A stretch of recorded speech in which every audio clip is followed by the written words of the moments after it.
BHA for organizing such an useful and the time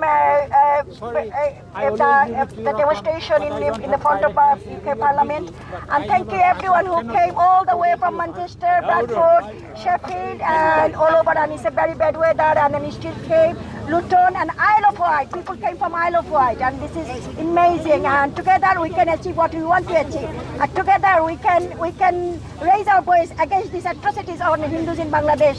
And together we can raise our voice against this terrorist Yunus. We can raise our voice against terrorist Yunus. He's a Nobel laureate, and he is promoting terrorism in Bangladesh, and the world should know.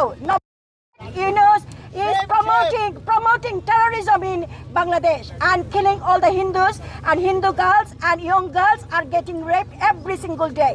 And Dr. Yunus is a Nobel laureate, but he is promoting terrorism, and it needs to stop. And together we can achieve what we want to achieve.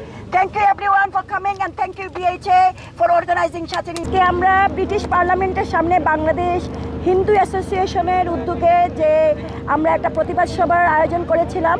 তো আপনারা দেখতে পাচ্ছেন খুবই বৈরী আবহাওয়া, এখানে depression চলছে, খুবই বৃষ্টি হচ্ছে উইকডেজ। তারপর ম্যানচেস্টার, ব্র্যাডফোর্ড, শেফিল্ড এ থেকে আমাদের গাড়ি করে প্রত্যেকে এসছেন বাংলাদেশের হিন্দুদের পাশে থাকার জন্য। বাংলাদেশের হিন্দুদের জীবনমান খুবই শঙ্কার মধ্যে আছে। বাংলাদেশের হিন্দুদেরকে পুড়িয়ে মারা হচ্ছে। বাংলাদেশের হিন্দুরা খুবই বিপর্যস্ত অবস্থায় আছেন।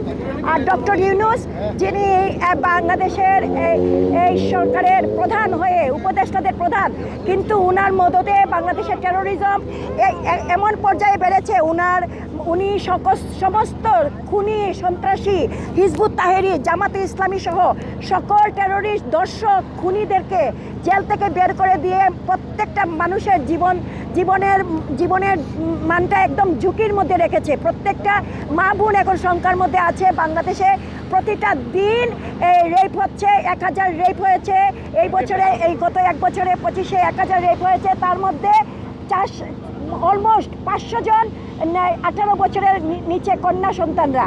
তো আপনারা যে যেখানে আছেন, ডক্টর ইউনূসের মুখোশ উন্মোচন করেন। ডক্টর ইউনূস এই টেরোরিজমকে মদত দিচ্ছেন। ডক্টর ইউনূস হিজবুত তাহরিরকে মদত দিচ্ছেন। ডক্টর ইউনূস এই জেল থেকে সমস্ত খুনি ধর্ষকদের বের করে দিয়ে হিন্দুদের জীবন খুবই সংকটময় পরিস্থিতিতে রেখেছেন। এবং পাবলিকলি আপনারা দেখেছেন দীপু দাসকে পুড়িয়ে মারা হয়েছে।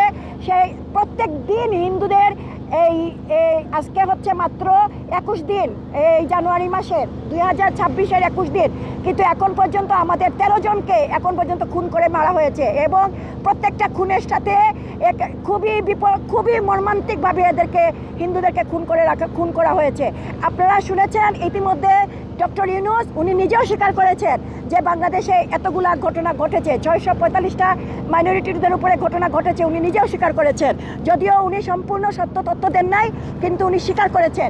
ডক্টর ইউনূস উনি টেরোরিস্টদের মদত দিচ্ছেন, এবং টেরোরিস্টদের কোনোভাবেই যারা এই খুন করছে তারা অনায়াসে রাস্তায় ঘুরে বেড়াচ্ছে, তাদেরকে জেলে নেওয়া হচ্ছে না। এবং উনার মদতে আমাদের চিন্ময় প্রভু, আমাদের সনাতনীদের যে মুখপাত্র, আমাদের চিন্ময় প্রভুকে বিনা অপরাধে জেলে রাখা হয়েছে, এবং ওনাকে কোনো অবস্থাতেই জামিন করতে দিচ্ছে না।